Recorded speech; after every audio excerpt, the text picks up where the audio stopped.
if I don't get the things I'm after, I'm gonna scream. Good afternoon from Mickey and from me on this bright and beautiful and slightly cooler Tuesday afternoon. Well, it's certainly been quite an eventful weekend. We had a wedding. I had house guests, which was wonderful. And I am absolutely wrung out, sort of somewhere on the floor. I'm so exhausted. However, without further ado, we will plunge right in. And I will start with a remonstration. I have to tell you, one of the wonderful things about some of my viewers is that they are absolutely erudite, well-educated, wonderfully engaged, wonderfully involved, and they pick me up when my thinking gets sloppy or my attention to detail is not all it ought to be, or when sometimes I'm not exactly wrong, but I've sort of glided over the facts and the interpretations can be dual. And Kathleen Webb, thank you very much for your input, which is, per the Vatican, Constantine did not make Catholicism the official religion of the Roman Empire. In signing the Edict of Milan in 313, often referred to as the Edict of Toleration, he simply made it permissible to be a Christian, officially ending centuries of Christian persecution, which was extremely intense under the previous emperor Diocletian, and restoring confiscated Christian property as well. Christianity would not become the official state religion of Rome until the Edict of Thessalonica in AD 380, well after his death. There is plenty of intolerance in all religions to go around. Well, there certainly is. So on that point, I will agree. However, I actually don't think I said that Catholicism was the state religion of Rome. I think I said Christianity, but putting that aside, I was slightly, to make a larger point, gliding over the historical nuances of the relevance of the Nicene Council. And to that extent, thank you very much for clarifying this issue. Because, of course, Constantine was long dead when, in fact, the Edict of Thessalonica came into place, thereby banning all other religions. So, Sam R. also says, and this is just a nice aside, I think possibly you might join me, Lady C, in wishing Lee Scratch Perry rest in peace. I had tickets to see him in November 2021, rescheduled from March 2020, unfortunately. To those of you who don't know, Lee Perry was one of the icons, really, of reggae. He was involved with all of the greats, Bob Marley and the Wailers, etc., etc., etc. I won't go into the list. He died aged 85 a few days ago. And yes, rest in peace, Lee Perry. He was one of the greats of the reggae world. And I have to tell you, when I was in Moscow in 1992 in Red Square, and there was a Russian guy walking down Red Square with his ghetto blaster, Don't know if you remember Ghetto Blasters, long before we had all these nice compact little instruments. And there he was playing No Woman, No Cry by Bob Marley. And I thought, wow, reggae has really got all over the world. And it's true, it is one of the most crystalline schools of music of the 20th century, which is a great accomplishment for little Jamaica. When you stop to think, Jamaica is a tiny country relative to many other countries, but it's got a very potent culture, and this was reflected in the popularity that reggae achieved. So rest in peace, Lee Perry. So now to plunge into the questions. NCB says, Lady C, there was an incredible article by Nick Cohen in The Guardian today, a few days ago now actually, stating our aristocracy is dead. It's so naive, it's laughable. Can you shed some light on why you believe our aristocracy is alive and kicking? Thank you. I love it. I did read the article.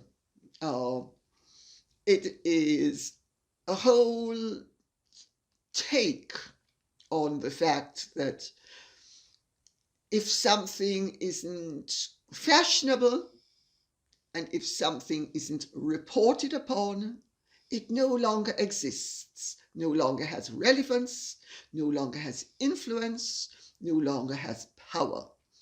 And his basic theme is, wait for it, Meghan and Harry are forging the way forward for royalty. Yes, of course. Treachery, disloyalty, mendacity, pretentiousness, virtue signalling, posturing with needless and irrelevant poses is the way forward according to Mr. Cohen in The Guardian. Well, to those of you who don't know, The Guardian is a very left-wing paper. Ironically enough, my brother used to always read The Guardian, in those days called the Manchester Guardian.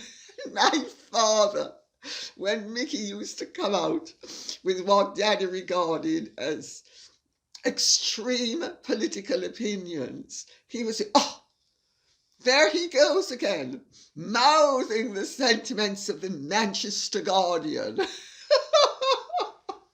Well, this was 50 years ago, and they did change their title, but their sentiments have not changed. And I have to say, I agree with some of their sentiments. I also do not agree with all of their sentiments. And it is ludicrous of Nick Cohen to effectively say that Harry and Meghan are the way forward, because if you are not in the newspapers, preferably The Guardian, you count for nothing. And therefore, royalty's day is coming to an end, according to him, and aristocracy's day has come to an end. Well, aside from the puerility of the thought, the ignorance is what really actually gets me, and the complete lack of vision. Mr. Cohen doesn't understand, poor sweetie pie, that Mr. Bill Gates and Mr. Elon Musk and all of those billionaires are, in a way, America's version of establishment and therefore aristocracy. Aristocracy, Mr. Cohen, does not mean titled. It means the best. It comes from the ancient Greek word for the best. Every society, including woke left-wing societies, Mr. Cohen, and including communist societies, have an aristocracy. Do you think Svetlana Stalin was not a Soviet princess? Do you think she wasn't a member of the Soviet aristocracy? Because if you do, you're awfully dumb. Anyway, he makes the point in his rather narrow, because, I mean, you know, the truth is, there is a type of writer, whether it is on the left or the right of the political divide, that always sees their narrow point of view, like a horse with blinkers running a race. They miss the bigger picture. Well, of course, they have to miss the bigger picture, otherwise they wouldn't be able to cling to their stupid ideas, whether they are left or right wing, because broad vision does require a degree of moderation and to modulate not only your thoughts, Mr. Cohen, but your tone of voice. And you were extremely exultant in declaring that the British aristocracy is dead. Well, I've got news for you. It isn't. There is a whole world out there that has nothing to do with the Manchester Guardian, now called the Guardian. Nothing to do with the Daily Mail, now called the Daily Mail. Nothing to do with any of the newspapers or indeed television stations that is alive and kicking. It's just no longer regarded as being essential to public recognition as it used to be. And we can thank Tony Blair for that. Had Tony Blair not really deactivated the hereditary principle to a large extent in the House of Lords, there would not have been the recognition that, actually it's not recognition, it's the mistaken belief that the aristocracy no longer counts for anything. Because you see, before most of the hereditaries were banned from the House of Lords, the Manchester Guardian, now called the Guardian, and all of the other left-wing papers were up in arms about the fact that the aristocracy still had a route through to power. Well, of course, their left-wing Viscount Stansgate has proven that they still have a left-wing route to power. But we won't go there with the arrant hypocrisy of those who wish on the one hand to bring down an institution and on the other hand take full advantage of its rules to put themselves forth into positions of influence, if not power. Well, once Tony Blair got rid of the hereditary element in the House of Lords, there went the main objection to the existence of the aristocracy. Since when everybody seems to have thought that the aristocracy has ceased to exist. Well, it has to be said that under successive governments, both Tory and Labour, from the end of the Second World War, when the Attlee government came into power, until Mrs. Thatcher reversed some of the onerous taxation laws that meant that 8% of unearned income went to tax. This was a way of destroying the aristocracy and destroying hereditary wealth. And Mrs. Thatcher understood that a society cannot flourish if one element of the society is prevented from flourishing, that all elements in the society need to be given the possibility, if not the opportunity, and hopefully the opportunity of flourishing. So she changed the tax rules to make them more equitable, and they are now equitable. And therefore, the plumber who buys his house can pass the house on to his heirs. So can the prince. Before that, the plumber wasn't able to make the money to hand on anything to his heirs, and the prince was being sucked dry. Mrs. Thatcher changed that, and I was all in favour of that change.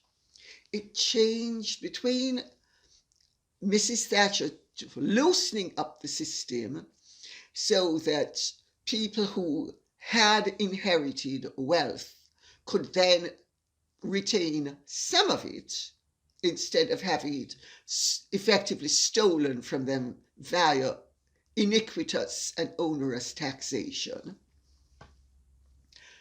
Everybody has been flourishing in Britain if they work and earn, or don't work and earn, which has meant that the working class has ended up acquiring a middle class way of life, and the upper classes have ended up acquiring the ability to maintain that which to an extent had not been destroyed by the socialist policies from 1945 into really the early 1980s, because that's when Mrs. Thatcher changed the taxation principle. So I hope this is not too involved and opaque, but the fact of the matter is the aristocracy is alive and kicking.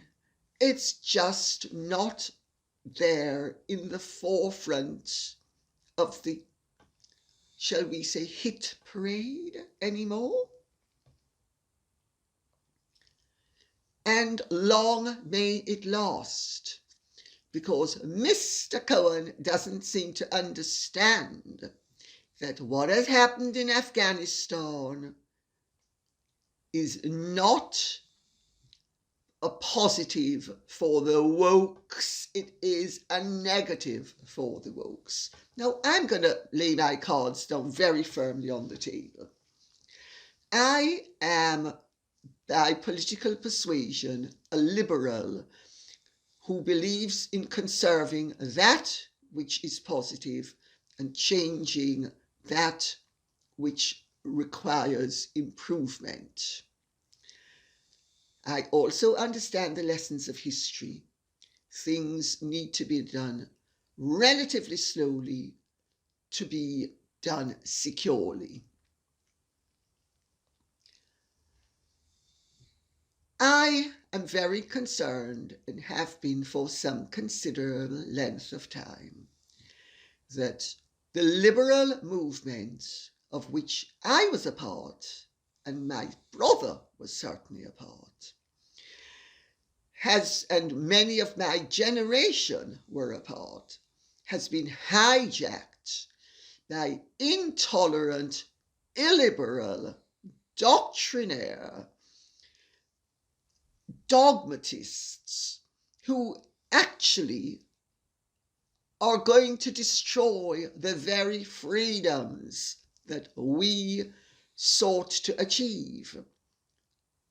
Western civilization is under threat from resurgent civilizations. China, for example. China is not a Western civilization. It doesn't have Western values. Western values as we know them are basically liberal values.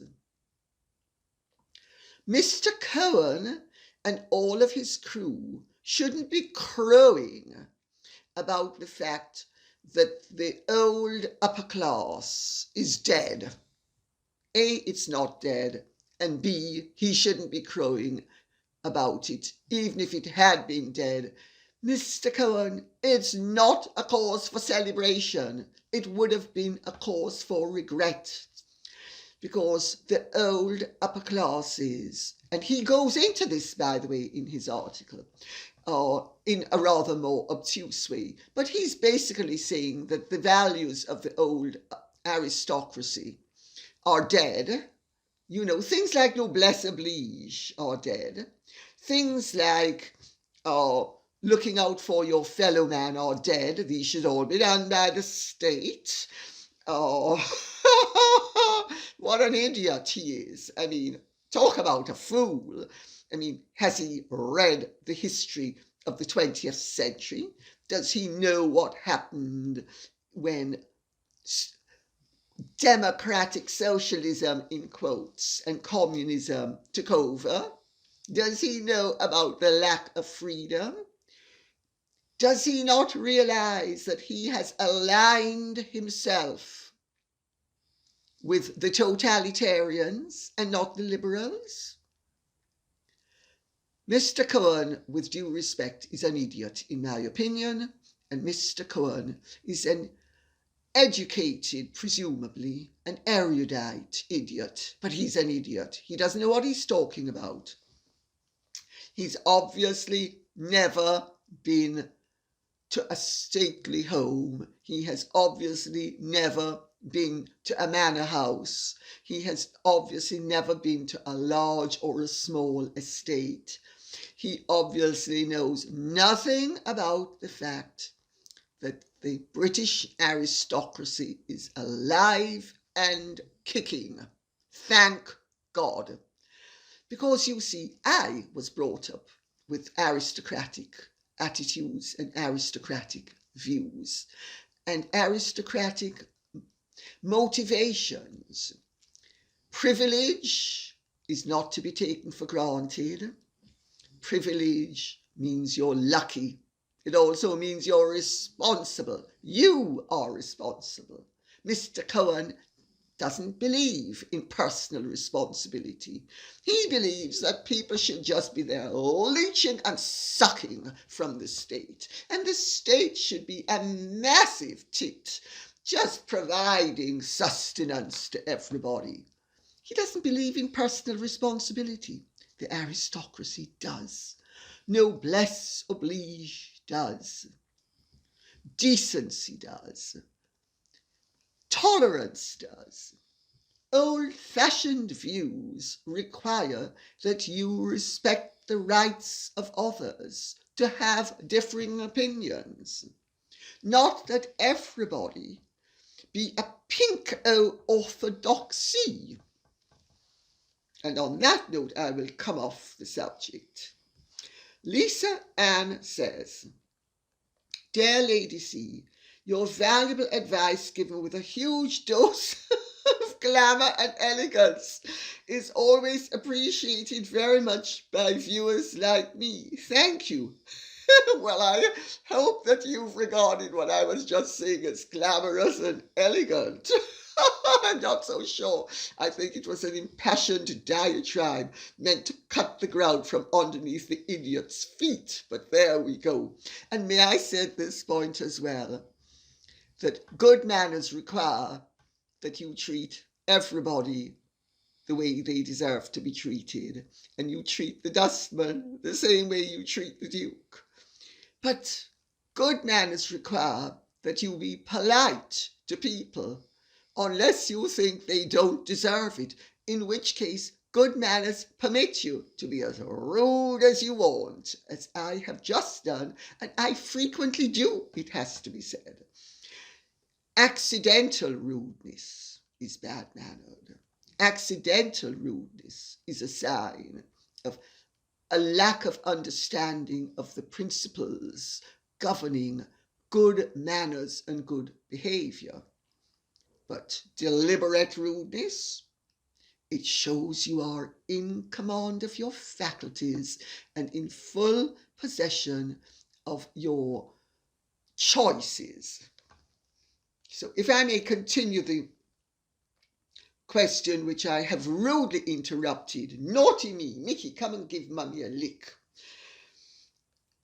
I sent a letter to Prince Charles's private secretary telling him exactly what I thought of the arrogant prince's, has-been and Andrew's cringy, pathetic interviews on television.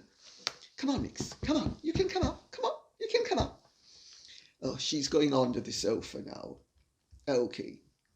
I received a very nice... No, don't come there. Sorry. Mickey's trying to disconnect the microphone, which is not the object of the exercise. I received a very nice and polite letter back from Clarence House telling me that Prince Charles was always interested in the public's opinion of the royal family. Do you think the royals have any idea how the public view Andrew and has-been? As much as I respect the Queen, I will not celebrate anything next year if those arrogant fools make an appearance on the balcony. And I hope they are booed. Sorry, naughty me. But it is the thought of it is very provocative and the vision of it is very entertaining. Do you think the royals are worried about this? Thank you, Lady C. Yes, I do think the royals are worried about this. In fact, I know they're worried about this. I know that they are very alert to public opinion. And I know that this presents grave problems for them in how they, shall we say, negotiate the difficulties that both Harry and Andrew have presented the royal family with. I can confirm, and I'm not going to tell you how I can confirm it, but I can confirm that to my certain knowledge, Prince Andrew has been cut adrift so that he and he alone personally is responsible for the pursuit of his actions in so far as the whole unsavory business of Epstein, Giuffre, etc. is concerned. The royal family has no input whatsoever at this point into the choices he makes. He is no longer a working royal, and that means that he is on his own with his lawyers. The royal household has nothing whatsoever to do with any of the choices he will be making. This is really important to take on board. This is his human right. All human beings in this country have human rights. Insofar as they conflict with the interests of the royal family, the human rights take precedence over the interests of the royal family. Now, it has been widely reported upon that both Prince Charles and Prince William are not exactly thrilled with the way that Prince Andrew's legal advisors are running the lawsuit that he is having to, I suppose you could say, defend. I'm not going to go too much into the ins and outs of it because I think it's not productive at this point, and I think it's better to just move away from it at this point. But they can't stop Prince Andrew from exercising his legal rights. And Prince Andrew's lawyers have given him certain advice that he is adhering to. And I'll tell you, it's very sound and solid legal advice. It does, to an extent, conflict with the interests of the monarchy. But Charles and William are not, irrespective of how they feel, able to influence the decisions that Prince Andrew is taking upon his lawyer's advice. That's Andrew. Harry is a horse of a different colour.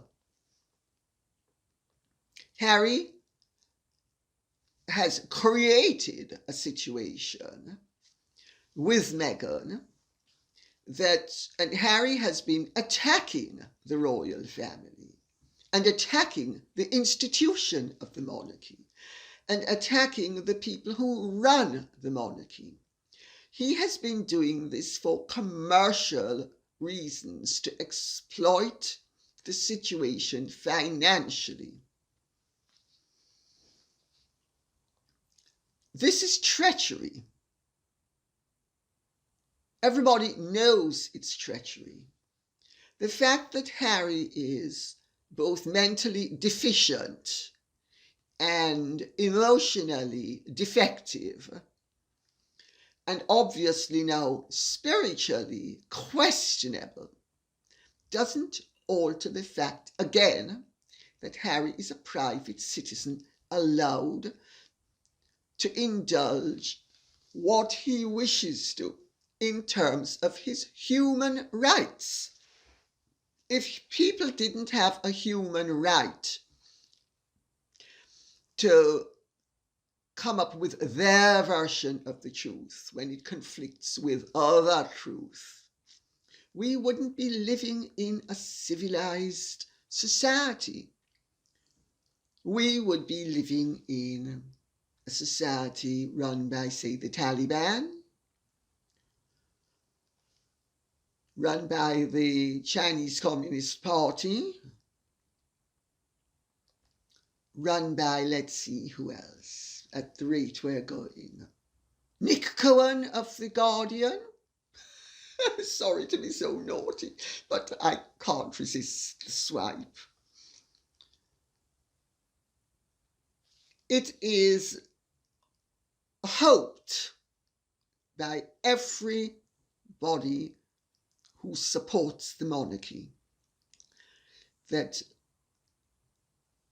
neither Harry nor Andrew will be making an appearance on any balcony at Buckingham Palace anytime soon, and maybe never again. I hope I've answered the question properly. Just Saying 814 says, question, reference comment section from the 26th August video. Many of your followers discussed ideas for Lady C t-shirts.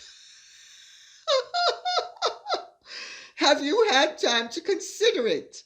The comment section was exploding with Lady C isms. Many popular YouTube channels have merchandise. Thank you. Well, that's very sweet of you. Funnily enough, I did discuss it over the weekend with a friend of mine who was staying here, who is a designer. And there are all sorts of ideas, not only in terms of t-shirts, that maybe I should do a line of clothing. Uh, and I'll tell you what I have come up with so far, that it wouldn't be just enough to do, say, this top, that maybe the thing to do would be the top and possibly jewelry to go along with it, accessories to go along with it, let's put it that way.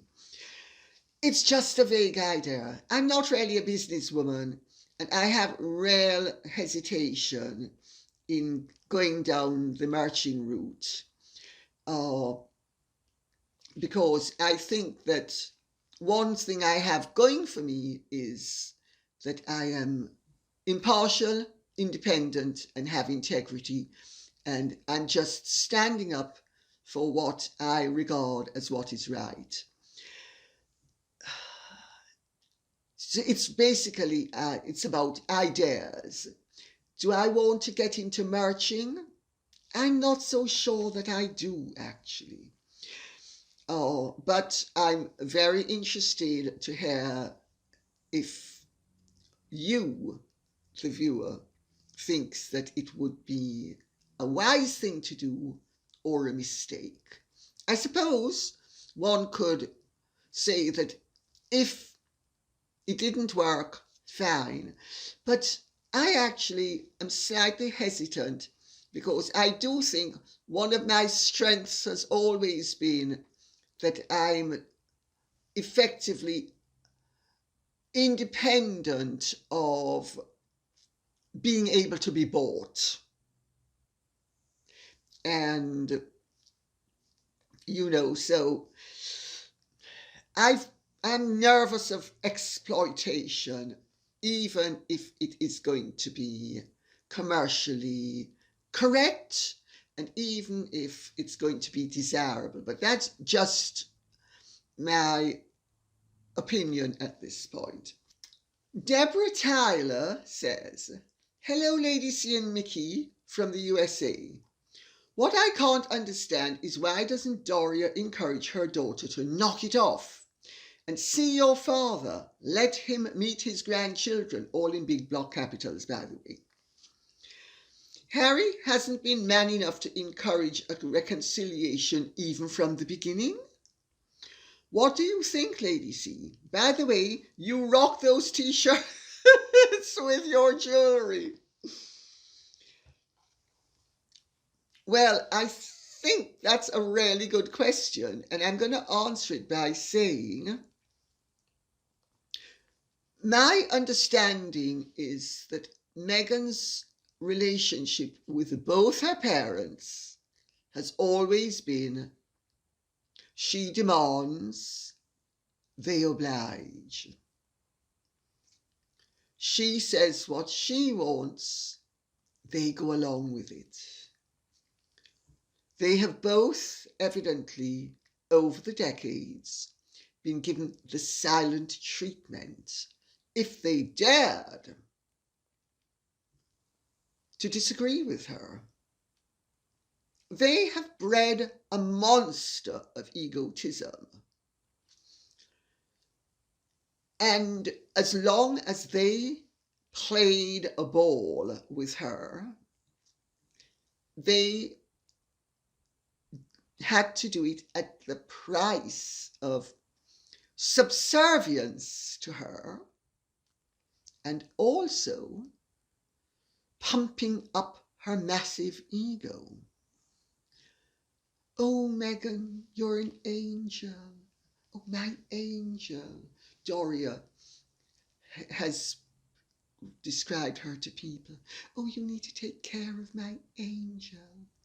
Meghan has always been so vulnerable to any criticism, any two-letter word beginning with N and ending with O, that she has trained her parents up.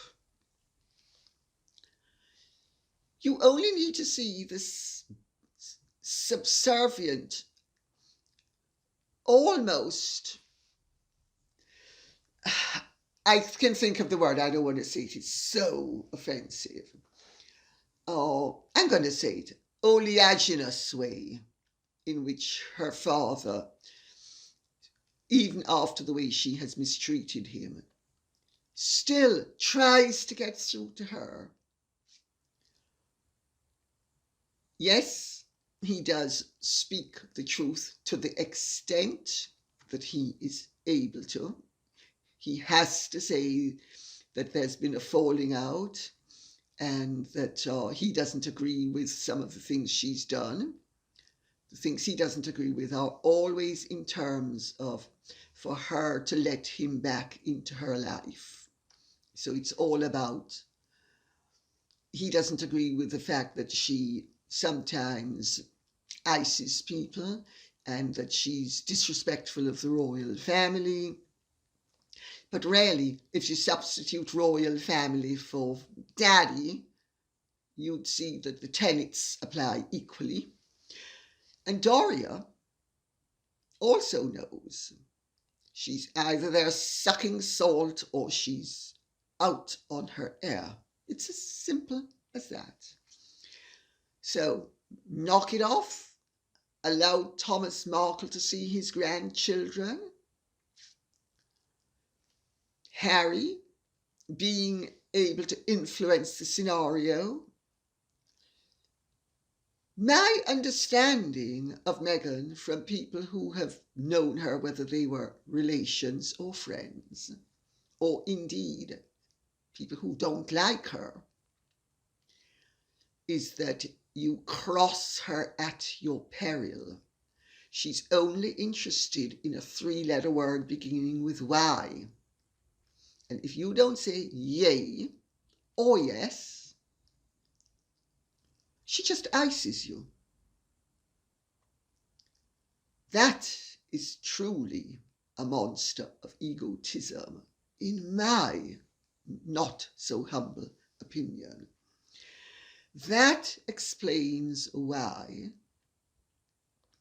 nobody has control over Meghan, and why Meghan has control over everybody. I hope I have explained it properly. Kerry Deegan says, "Good day, Lady C." That must be an Australian. I love Australians. Love watching your YouTube videos. I'm wondering if you can help me. Since the 40 by 40 with Meg, I thought I would look up to see if the mentoring has started. I was interested to see the people chosen and to watch the mentoring online. Dead end. Are these mentor sessions being done in private and not for public view? Or is it all BS? Is that Bachelor of Science or something else? I find it hard to believe, if you were mentored by a celebrity, that we would hear a few stories from somebody by now, given the publicity given to it. What is your take on this? Do you think we will hear from any of the participants? Cheers. Well, I think, my dear, you hit the nail on your head when you said that Meghan is a Bachelor of Science in the art of, what is that other thing? Oh, bullish something? Oh, the word this slightly rearranged to be something a little bit more, shall we say, descriptive?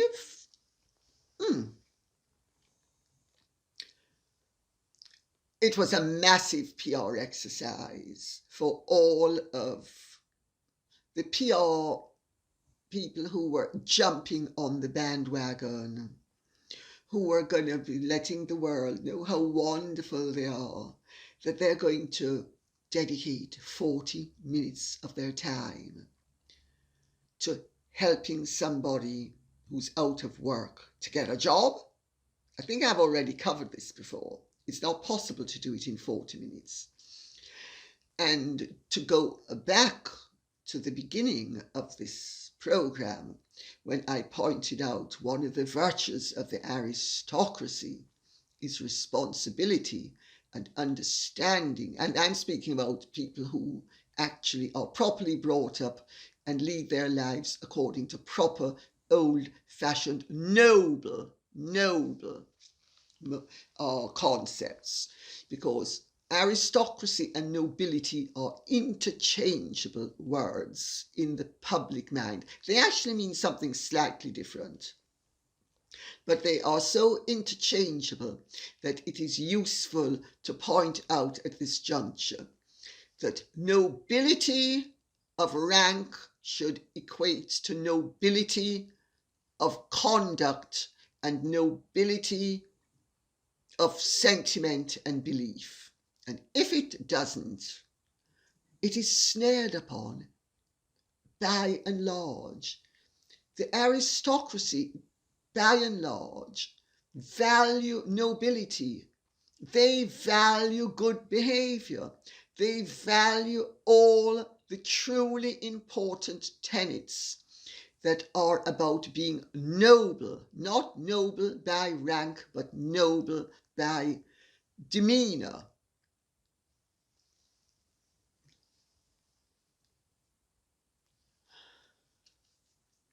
I don't know what to say. I really don't know what to say, because some of the people who hopped on that bandwagon,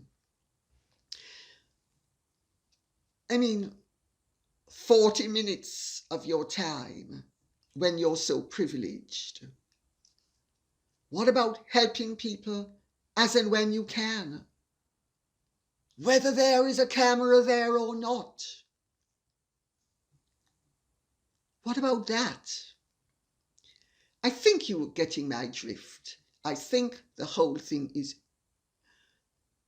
BS, as you so succinctly put it. Yes, I don't think for a second that we're going to be hearing anything about the mentored unless there is a degree of criticism as to why no mentored people have been heard from, at which point they will wheel out one or two. Because you see, it's all smoke and mirrors with people like Meghan and Harry and Sunshine Sachs and many of their, shall we say, camp followers. It's smoke and mirrors. It's all about appearance and very little to do with reality. It's not about being truly noble. It's about appearing to be noble. It's not about being good. It's appearing to be good. It's a virtuous signaling. And those of you who consider it hypocritical, I would venture to say, have a point. I consider it hypocritical. I also consider it deeply offensive and disgraceful. But then again, I will admit it. I am old-fashioned in my views, and I believe in nobility. I was brought up to believe that it was up to each and every person to be as noble as they could be, whether they were a dustman or a duke, and that nobility of humanity was a godly thing, and that ultimately you worshipped not at the altar of Mammon, but at the altar of God. And on that note, I will say, thank you very much for listening. I hope this has been of some interest to you. If it has, please like, share, subscribe, press the notification bell, and please keep the questions coming in and the comments, because they are invaluable. I really could not do this without your feedback. Thank you so much. God bless. Goodbye.